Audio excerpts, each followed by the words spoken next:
Alors, vous savez que je travaille beaucoup sur la question du masculin et du féminin, et que je m'insurge contre toute généralité qui ne tiendrait pas compte de ces différences.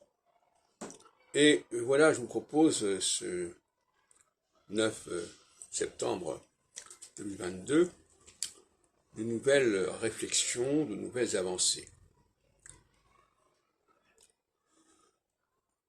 J'ai insisté il y a déjà un certain temps sur le fait que les femmes accordaient beaucoup d'importance à l'acquisition, aux droits acquis, à ce qu'on peut se procurer, à ce qu'on peut obtenir. Et je disais l'autre jour qu'il y a des cadeaux que les gens peuvent recevoir et transmettre, et d'autres qui n'existent que par rapport au récepteur. C'est la fameuse formule d'ailleurs de l'Évangile, ne donnez pas des perles aux pourceaux. Et cette importance accordée à l'acquisition s'oppose à la notion d'aliénation. Celui qui perd ce qu'il avait acquis est à plaindre quelque part, serait à plaindre, du point de vue féminin. Et ce serait même une faute impardonnable, d'une certaine manière, de perdre des biens, de se déposséder. Mais alors, quel est le point de vue masculin sur ces questions?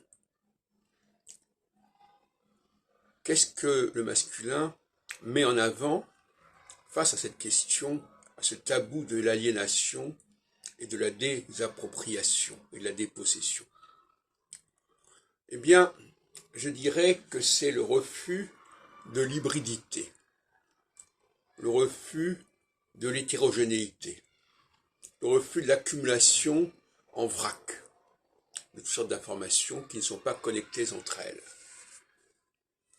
Donc le refus d'un certain désordre intérieur de la pensée.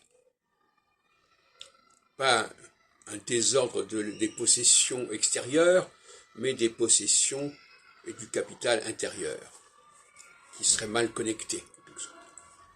Alors, je prendrai une image liée à la linguistique quand j'oppose le français et l'anglais. L'anglais est une langue féminine, pour moi, et le français est une langue masculine.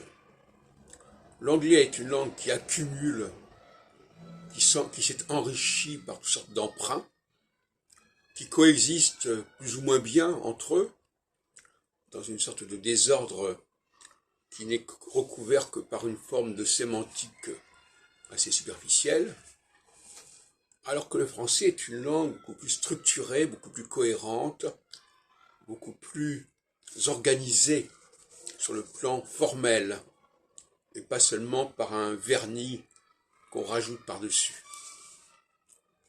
C'est comme une maison qui serait d'un côté construite de façon complètement cohérente, avec un matériau de même qualité, et une maison où la diversité serait recouverte par un ciment, par une couleur qui viendrait donner une fausse impression d'unité.